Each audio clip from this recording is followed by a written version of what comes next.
2.6 કોઈ એક ખેલાડી 29.4 મીટર પર સેકન્ડની પ્રારંભિક ઝડપથી એક દડાને ઉર્ધ્વ દિશામાં ફેંકે છે. એ દડાની ઉર્ધ્વ દિશાની ગતિ દરમિયાન પ્રવેગની દિશા કઈ હશે? બી તેની ગતિના મહત્તમ ઊંચાઈવાળા બિંદુએ દડાનો વેગ અને પ્રવેગ કેટલા હશે? સી દડાની મહત્તમ ઊંચાઈવાળા બિંદુએ સ્થાન x બરાબર 0 મીટર અને t બરાબર 0 સેકન્ડ તથા શિરોલંબ નીચે તરફની દિશાને x અક્ષની ધન દિશા તરીકે પસંદ કરો. આ પસંદગીના સંદર્ભે દડાની ઉર્ધ્વ દિશાની ગતિ અને અધો દિશાની ગતિ માટેના સ્થાન, વેગ અને પ્રવેગના ચિહ્નો દર્શાવો. દડો કેટલી મહત્તમ ઊંચાઈએ પહોંચશે અને કેટલા સમય બાદ ખેલાડીના હાથમાં પાછો આવશે? જી 9.8 મીટર પર સેકન્ડ સ્ક્વેર અને વાયુનો અવરોધ અવગણવાનો છે આપણે. ચાલો હવે આનો ઉકેલ મેળવીએ. તો પદાર્થને તમે જ્યારે ફેંકો ત્યારે ગુરુત્વાકર્ષી ક્ષેત્રની અંદર ગુરુત્વાકર્ષણ બળની અસર હેઠળ ગતિ કરે.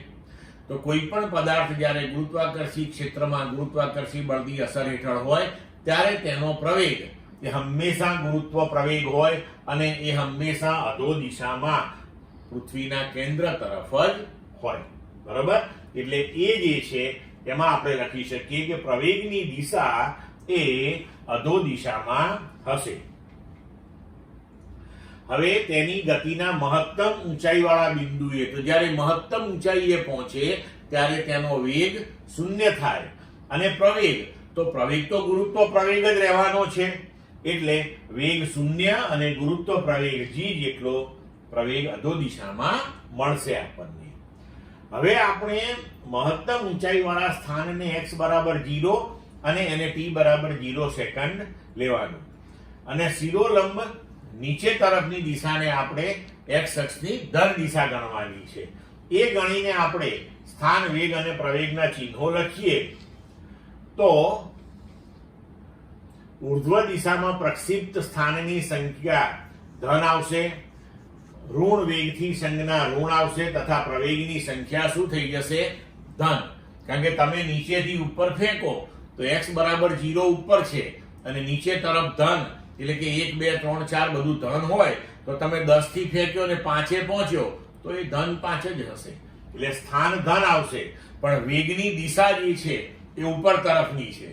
તો ઉપર તરફની દિશાને આપણે ઋણ ગણવાના છીએ અને પ્રવેગ તો ગુરુત્વ પ્રવેગ એ અધો દિશામાં છે અને એ દિશાને આપણે ધન ગણી છે. એટલે પ્રવેગ જે છે એની સંજ્ઞા ધન થશે.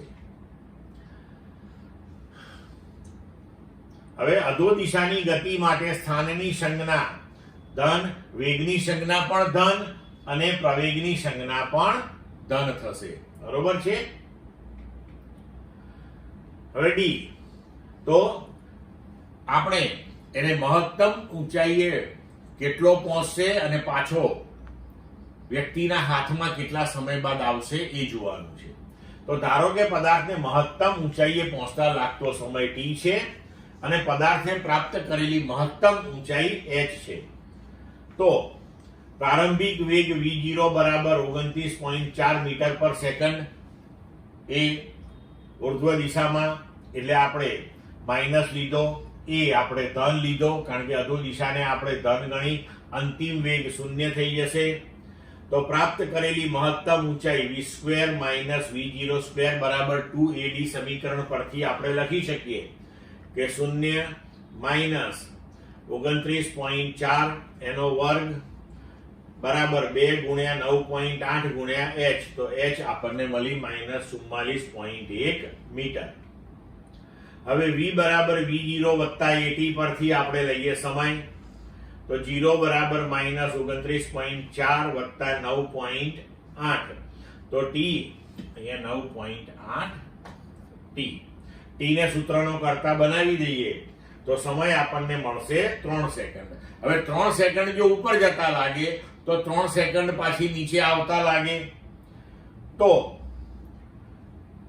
જે તે જ બિંદુએ પાછા ફરતા તેને ટોટલ કેટલો સમય લાગે? તો 3 સેકન્ડ ઉપર જતા, 3 સેકન્ડ નીચે આવતા, તો 6 સેકન્ડ થયું. મતલબ કે 6 સેકન્ડના અંતે તે ખેલાડીના હાથમાં પાછો આવશે. ક્લિયર મિત્રો?